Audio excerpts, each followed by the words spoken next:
شروع اللہ کے نام سے جو بڑا مہربان اور نہایت رحم کرنے والا ہے۔ السلام علیکم ورحمۃ اللہ وبرکاتہ۔ ناظرین، کڈزی نیٹ ورک 19 میں سب دوستوں کو خوش آمدید۔ ناظرین، اللہ پاک کی ہر تخلیق کردہ مخلوق میں کوئی نہ کوئی پوشیدہ راز ضرور ہوتا ہے۔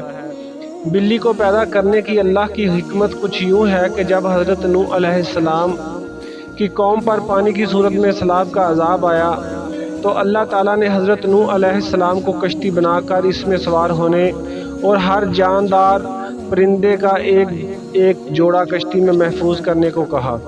تو حضرت نوح علیہ السلام نے اللہ کے حکم کی تعمیل کی۔ کشتی پانی میں تھی اور اس دوران کشتی میں چوہے پیدا ہو گئے۔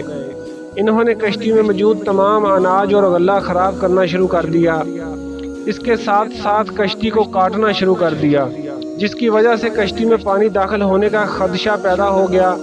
تب حضرت نوح علیہ السلام نے اللہ تعالیٰ سے دعا کی کہ اے پروردگار، مجھے ان چوہوں سے نجات دلا۔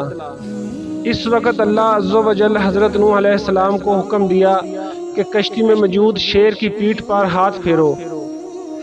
جب حضرت نوح علیہ السلام نے شیر کی پیٹھ پر ہاتھ پھیرا تو شیر کو زوردار چھینک آئی اور اس کے ناک کے دونوں تنکوں سے بلیوں کا ایک جوڑا نر اور مادہ کشتی میں گر پڑے، جنہوں نے کشتی میں سارے چوہوں کا صفایا کر دیا۔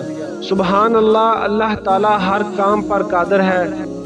ناظرین، اگر آپ کو میری یہ سٹوری اچھی لگی ہو تو برائے مہربانی میرے چینل کو لائک، شیئر اور سبسکرائب ضرور کر دیجیے گا۔